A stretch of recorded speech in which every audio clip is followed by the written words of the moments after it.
Alright everyone, it's time for today's first video. We're going to talk about Cori Bush. Right now she's like camped out, I guess, in front of the Capitol, along with a bunch of other people rambling about the eviction moratorium and rent and stuff. Now that's immediately being embattled legally. A bunch of landlords' lawyers have already taken it before a court.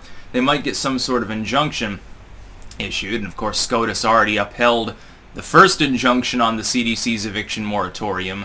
Even Biden's like, well, I'm pessimistic it's going to pass constitutional muster, so her grandstanding is entirely self-serving here. She presumably knows that that kind of moratorium is already unlawful and will be probably shot down. It's just a matter of the machinations of the court system being slow.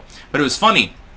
Link in the description, watch it for yourself. If you want to see an example of left-wing hypocrisy with regards to an issue, it's Cori Bush talking about defunding the police in literally the same sentence, literally the same breath that she's talking about hiring armed guards to protect her because she might be targeted. Now, first and foremost, before we get into the sum and substance of this video, left-wing hypocrisy, part 1 of 2,000 or so.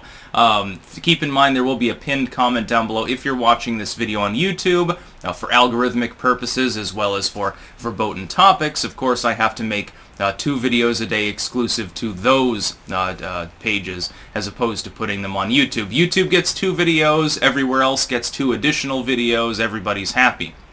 Now here's the funny part. We've seen this before. Cori Bush is not the originator of this particular kind of hypocrisy that we see among certain politicians. And trust me, there are politicians that are right-wing that operate with basically the same rhetorical finesse or lack thereof. We saw this, for example, from Lori Lightfoot, Chicago mayor, at the height of the COVID lockdowns. You'll remember this is last year, in April or so.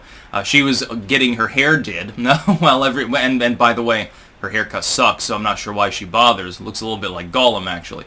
She was getting her hair done while other people weren't allowed to go to the hairdresser.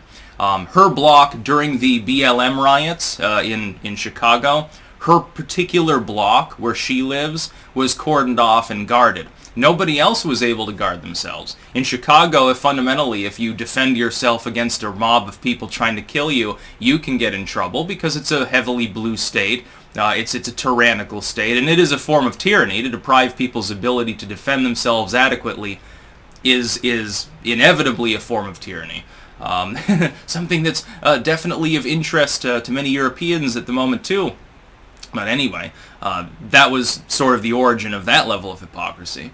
You've had instances, Newsom, for example, with the COVID response. Newsom saying to people, it's too dangerous to go to the restaurant, order out, basically. Stay at home in a hazmat suit, in your basement. Meanwhile, you've got several different instances of him breaching that same protocol and going to extremely lavish parties with his friends, no masks, no social distancing and stuff. Never really got in trouble for that. Now, he might get recalled now, which I think is good. He should definitely be kicked out by the people of California. Then, of course, they've managed to finagle it in that it'll be mail-in ballots will be made available to everyone during the recall. So don't get your hopes up because the fix is in, probably. We'll see what happens. It'll be a barometer for the midterms as well, barring further election fortification. We have a situation where Cori Bush and other people like her, Feinstein, for example. Feinstein carries a handgun. She's got a concealed carry permit, which I find hilarious. She has armed guards following her around because she's Dianne Feinstein. She also was the target of a Chinese spy who was her chauffeur for several decades, so she's got something to worry about. But she thinks that you shouldn't even be able to own a fucking BB gun. This is how some of these people believe. When the government starts trying to take things from you that the government itself enjoys, like adequate policing, the ability to bear arms, to defend yourself, the ability to get ahead, the ability to actually maintain and increase wealth, capitalism, all their corporate buddies have that advantage. When they start trying to take these things away, it is automatically tyranny number 1, and it's automatically an admission of their corruption number 2. And that's really the long and short of it. Yes, Cori Bush is corrupt. AOC, Bernie Sanders, all of these other leftoids are corrupt individuals. Not a single one of them deserves to be in Congress, certainly. Although, some of them technically are doing their job. You got to realize the districts and the constituents that these people actually represent. Nobody in Congress represents the United States, just so that we're aware. They don't represent the interests of the country at large. They represent either, if they're a senator, they represent a state. If they're a person in the House, they represent a district within a state. In a few cases, that means the state. Peter Welch is one of them. I think Wyoming is the other state, and I don't know if there are any others. So Liz Cheney. It's a very small club, and very few people are in it. Most rural. I don't know. Does Alaska have a second representative yet? Not 100% sure. It goes back and forth between one or two. I think the Dakotas do as well.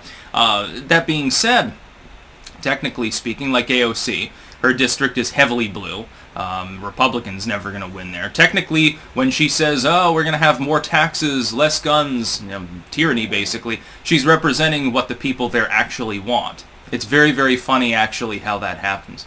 That's about all. Peace out.